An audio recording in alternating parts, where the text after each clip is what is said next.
men had businesses. Yeah, so but all I'm saying is, if the information is out there, get it. Even if it doesn't have your name on it, even if it doesn't say black man or white man, if the information is out there, it's up to you to get it. No, so nobody is excluding you and saying you can't be a part of. It's not about exclusion. I'm talking about inclusion. I'm not talking exclusion.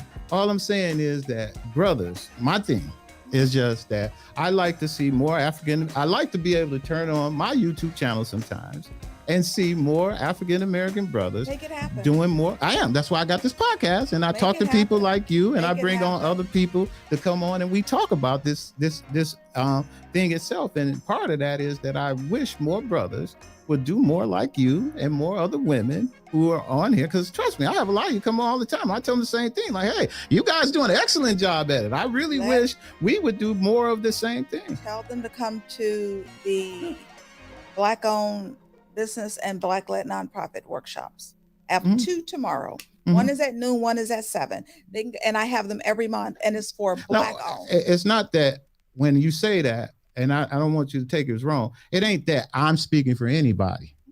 I'm saying that people like yourself, if you did an all male, when they say I'm doing one for all African-American males, just like you say I'm gonna do one for all African-American women, that's all I'm saying. That's it. Because I don't do those. And I don't have people coming to me with tons of that saying it. I just said that if that opportunity exists, I believe African-American males would probably come, just like you make it available to African-American females. And if it takes a brother to do it, then maybe a brother should do it. I think in the grant world, you have so many grants now and so many opportunities that are geared towards for African-American women-owned businesses and women-owned nonprofits. My point. Yeah. There's none for African-American males. And I'm just saying there's a reason for that. Yes, they want to see African-American women succeed more than they would like to see African-American males. And it's always been that way. Because think about it. You said it yourself. There is grants, and you've been in this for years, that are specifically available for African-American women. That's been since George Floyd. It's before George. It's been before George Floyd too. It was before George Floyd. There's been some. It's been more available. It's been zero for men, though, right? This is my area that I've been in for 15 years, and I can assure you that in the last 3 or 4 years since George Floyd, that's where you've seen an influx. But before then, it still existed. There were some. Okay, now have you ever, in your experience, have you ever seen any specifically for just African-American male? Well, I'd have to really think about that, but and it probably was some that was like my father, my brother's keeper, or something like that. But was there any specific? I'm glad you brought that up. I'm glad you brought that up because Obama's group, right? My brother's keeper, and I believe it's called the Group for Male Achievement or the Organization for Male Achievement. Those 2 organizations, now that you bring it up, are exclusively for Black boys and Black men. Exclusively. Like if you are going, because I applied and got a grant for an organization I was working with that was all about Black boys. So those 2 organizations are exclusively for Black men and Black boys. Those organizations, those are not grants. Oh, they give grants. They give grants, but that's the organization that was here to give grants. We talking just grants and period in the grant world. I don't think it exists. And there are some. Yeah. You'd have to research. There are some, and the reason I know there are some is that part of the work I've been with an organization called At the Well Conferences, Inc. for it's been maybe 13 years I've been with them. So every year, right, we held a leadership academy for 2 weeks on the campus of Princeton University. It was always geared for Black girls in high school. And then we started one for those in the 9th grade. Like the last 3 years, we created a similar program for Black boys. So these were Black boys in high school or in the 9th grade. They would literally come and spend 2 weeks on the campus of Princeton University. It was all about leadership development. So one of my jobs and working, it was called From the Fire. One of my jobs was to find grants for organizations that give to this program where you are serving Hmm. like a black male population. Gotcha. So a lot of it, again, it goes back to the research. Hmm.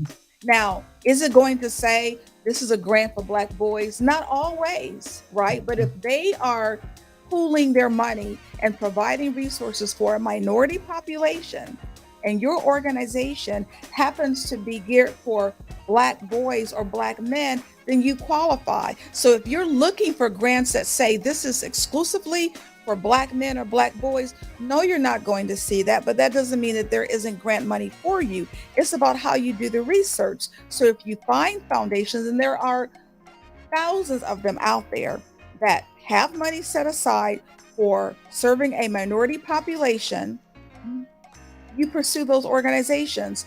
Yes, yours is going to be geared towards a black male population, and that's okay. That means that you're going to qualify. So I think it's in how you research, but if you're looking for all these grants that spell out, okay, this is exclusively for black men or black boys.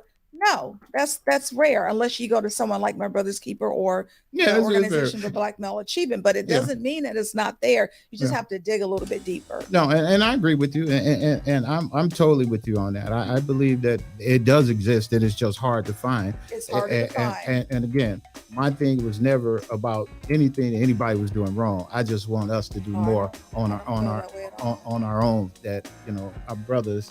And I did another thing. I called it Brother Could We Talk, and I tried to bring brothers together. And we did a big event where we fought and did panel discussions, and we talked about ways that we can continue to try to bring our brothers back closer and closer to try to deal with some of that. And again, like I tell you, using the podcast has been my biggest thing of it, is doing that. And just There are ways. I mean, you have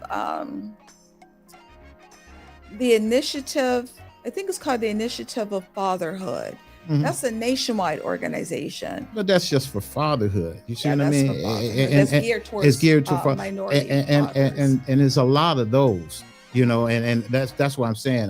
Latif, we're good. We got what I needed. So and I'm gonna cut a lot of that out. We just talked about. I just wanted that part. I really wanted to go back to your school when you're telling people to get that grant. All that other stuff was just me and you talking. But there's a lot of those that be specific like that. It'll be like the fatherhood initiative program like we have here in Cuyahoga County. But if you're not a father, you don't, it doesn't meet any of your criteria. So it's that kind of thing. So it usually, when it comes down to African American males, it's so specific driven.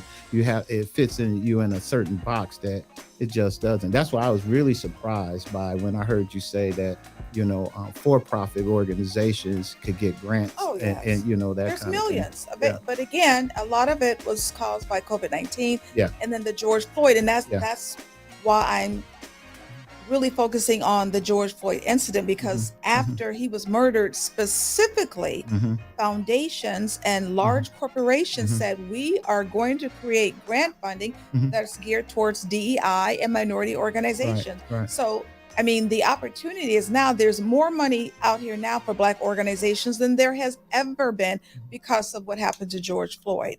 Typically, how long it takes before when you do a grant, if somebody come in there with Oh, your it just research, it I know just it can vary, depends. but that's not a good answer because it'll vary. It Right. just it just depends. Mhm. But so some organizations have what's called rolling applications, right? That means you can apply year round. People like Walmart. Mhm. Um, but then you have organizations that they have open periods, but you can apply, but they're not going to make that decision until their board meets. And typically boards meet 4 or 5 times a year. So you have to wait until the board meets. So that's typically, like, I would say 3 months is about About average, 3 months. unless you need emergency money. That's totally different. Like, literally, if you're saying, I have a nonprofit, we're about to shut the doors because we need $5,000 to pay Mm. because the pipes burst, Mm. right? Then you can go to certain foundations. People don't know that the Cleveland Foundation is the largest community foundation in the country, Mhm. the largest. You can go to foundations like the Cleveland Foundation. They have discretionary funding. Mhm. Organized foundations like St. Luke's, they have what's called discretionary funding. So that means you don't go through the normal loops, right? You don't have to jump through the normal loops. You need money right away. The process is faster. The program director usually has signature responsibility where literally they can create the check and give the check to you in a week or 2 weeks or 3 weeks. Whereas if you have to sit and wait for the board to decide, that can be 2 to 3 months. So there are some organizations, excuse me, here in Cleveland where you can get discretionary funding, where the person that you're talking to, instead of that person having to take all the information back and go before the board, can write you a check. So Linda, But that's usually up to about $15,000. Linda, so you have you have salary. Oh, you know what? That's what I wanted to talk about. I didn't know you wanted to talk about that. That's what No, I just know not what I make, but how you work with grant writers, because there is so much misinformation out there. Because people think that you can pay grant writers a percentage of the grant. Well, That's actually illegal and unethical in most states. Really? Yes. So you do not pay a grant writer a percentage of the grant. First of all, the grant is not guaranteed. Like most grants do not get approved. So to say that you're going to pay a grant writer a percentage of the fund, what if you don't get the fund? Wow. And all that work has been done. So grant writing is a skill, and we need to be paid for our skill. Correct. So professional grant writers, and those are the only ones I deal with, because anybody can say they write grants. Correct. I'm a professional grant writer, so I adhere to the code and ethics of the Grant Professional Association and many other grant associations. It means that we do not get paid on commission. We do not get paid a percentage if you get the grant. We get paid up front. I get paid a percentage of the fee when I sign the contract, and then I get the remaining fee when I submit the grant. Everything is paid to me before that grant is submitted, which is why most organizations and companies, they wouldn't work with me, because I'm way outside of their budget, right? And they're accustomed to hearing incorrectly, oh, I can hire her and give her a percentage of the grant funding. No, that's literally, in some states, it's actually illegal for you to do that, because when you secure grant funding cannot be paid for any expenses that happen before you get the grant. Exactly. Before you get the grant. Right. And grant writing, that's before you got the grant. So literally in some states, that's illegal. You can't even pay the grant writer out of the grant proceeds. Right. Nor are you supposed to. And it's so interesting because I was working on an application yesterday, and the foundations are getting smarter to this. So literally there was a question on the grant application that said, do you have a grant writer? And if you have a grant writer, how is that person being paid? Right. So they want to make sure that you're not going to use a dime of our money to pay that grant writer.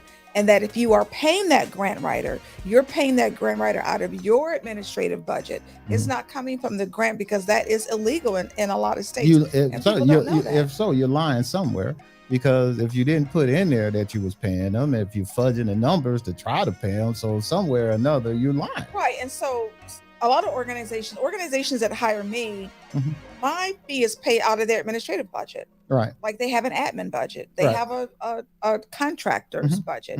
And the grant writer is just a part of the regular budget, right?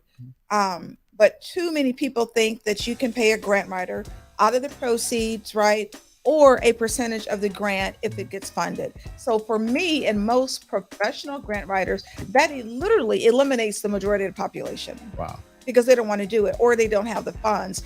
And we get paid, different ranges based on our skill level. Gotcha. Right? Somebody like me, we can get paid anywhere between $100 to $200 per hour to write grants. So it just depends on whether it's a stipend, like a monthly stipend, or if you're asking me to write one particular grant. So one particular grant usually starts at maybe $4,000 or $5,000 for one grant. If you're hiring me on a monthly basis, that's maybe like $7,000 or $8,000 a month that you're paying me to write a number of grants. So that's a particular organization, right, that can afford to hire somebody like me. But I'm very skilled. There's many other grant writers who charge a lot less than I do.